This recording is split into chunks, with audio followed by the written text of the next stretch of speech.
আচ্ছা ম্যাডাম, পুরী ধামের রহস্য এবং অলৌকিক ঘটনাগুলোর ব্যাপারে আজকে একটুখানি আমাদের বিশ্লেষণ করে দিন, যেটা হুম বৈজ্ঞানিকরাও ওরাও কিছু বার করতে পারেনি। হুম অনেকেই এই রহস্য ভেদ করতে পারেননি এবং ইভেন বিজ্ঞানও মানতে বাধ্য।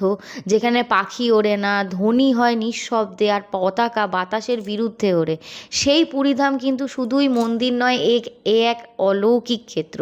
তো সেই জগন্নাথ দেবের সেই শ্রী চৈতন্যের পুরীধাম সম্বন্ধে আজকে আপনাদের কিছু অলৌকিক রহস্য ভেদ করে জানাবো। অবশ্যই ভিডিওটা শেষ পর্যন্ত দেখবেন, আপনাদের খুবই ভালো লাগবে। আর তার সাথে সাথে চ্যানেলটিকে সাবস্ক্রাইব, ভিডিওটিকে কিন্তু লাইক আর শেয়ার করতে ভুলবেন না। আর অবশ্যই কমেন্টে জানান জয় জগন্নাথ। তো এক নম্বর আমি যে রহস্যটা বলবো সেটা হচ্ছে, মন্দিরের ওপর দিয়ে পাখি বা কিন্তু বিমান উড়ে যায় না। বিশ্বের একমাত্র স্থান যেখানে কোনো পাখি বা বিমান মন্দির চূড়ার উপর দিয়ে যায় না। বিজ্ঞানীরা বলেছেন এটা ম্যাগনেটিক অ্যানোম্যালি হতে পারে, কিন্তু নিশ্চিত কেউই নন এই ব্যাপারে। দু নম্বর হচ্ছে, পতাকা সবসময় উল্টো দিকেই ওড়ে, যে দিক থেকে হাওয়া আসে তার ঠিক বিপরীতে সবসময় ওড়ে জগন্নাথ মন্দিরের পতাকা।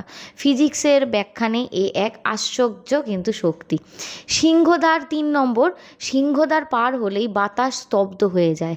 সামনের সাগরে তীব্র বাতাস, কিন্তু সিংহদ্বারে ঢুকলেই যেন সব শব্দ থেমে যায়। শোনা যায় ভগবানের কাছে আসার আগে প্রকৃতি নিজেই নীরব হয়ে যায়।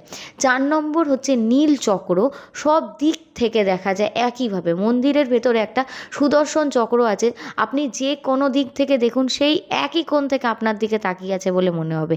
এটা আজও অপটিক্যাল জ্যামিতির ওপর মানে ব্যাখ্যার বাইরে। পাঁচ নম্বর হচ্ছে, মন্দিরের কোনো ছায়া পড়ে না দুপুরে, এমনকি সূর্য যখন মাথার ওপর অবস্থান করে সেই সময়তেও কিন্তু মন্দিরের কোনো ছায়া দেখা যায় না। এটাও একটা রহস্যময় স্থাপত্য নিদর্শন বলা যেতে পারে। ছয় নম্বর হচ্ছে, রান্না হয় 7 রকমের হাঁড়িতে। লাইক উপরের হাঁড়ির খাবার আগে সেদ্ধ হয়ে যায়। মন্দিরে 7টা হাঁড়ি একসাথে বসানো হয়, একটার ওপর আর একটা। অবিশ্বাস্য হলেও সত্যি, উপরের হাঁড়ির খাবার সবার আগে সেদ্ধ হয়। কখনো খাবার নষ্ট হয় না বা ঘাটে পড়ে না। 7 নম্বর পয়েন্ট, প্রতিদিন লক্ষাধিক মানুষের প্রসাদ, না কমে না বাড়ে। সারা বছরে একটি দিনও খাবারের কিন্তু অপচয় হয়নি আজ অবধি। 8 নম্বর হচ্ছে, সাগরের শব্দ গর্ভগৃহে ঢুকলে আর শোনা যায় না। সমুদ্রের গর্জন বাইরে স্পষ্ট, কিন্তু গর্ভগৃহে যখনই ঢোকা হবে সে এক অদ্ভুত নিস্তব্ধতা। সবই জয় জগন্নাথের কৃপা। 9 নম্বর হচ্ছে, নবকলেবর উৎসবে দেবতারা দেহ বদলান। প্রতি 12 থেকে 19 বছরে একবার দেবতারা নতুন কাঠে শরীরে রূপান্তর হন। এই কাঠ খুঁজে পাওয়া, আচার পালন সবই এক অলৌকিক মানে ঘটনা, কেউ আজ অবধি জানে না কি হয়। 10 নম্বর হচ্ছে যে অলৌকিক ঘটনা বলবো, পতাকা প্রতিদিন না বদলালে অশুভ ঘটে। 215 ফুট উঁচু চূড়ায় একজন সেবায়েত জীবনের ঝুঁকি নিয়ে প্রতিদিন পতাকা বদলান। বিশ্বাস করা হয় যদি কোনো দিন পতাকা না বদলানো হয়, সেদিন মন্দির বা এই নগরে দুর্যোগ বা অশুভ কিছু ঘটবে। ইতিহাস এমনও বলছে, আগে এমন ঘটনার পর প্রবল ঝড়, মৃত্যু, বহুত অনেক অশুভ ঘটনার কিন্তু নজির এরকম রয়েছে। 11 নম্বর একটা অলৌকিক ঘটনা আমি বলবো, সেটা হলো পতাকা মানুষের হাতে বদল হয়, যন্ত্র দিয়ে কিন্তু নয়।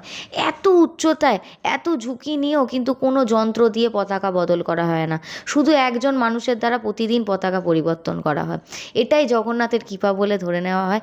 এত রহস্য কি শুধুই কাকতালীয়, নাকি পুরীধামে সত্যি ভগবান নিজে উপস্থিত আছেন?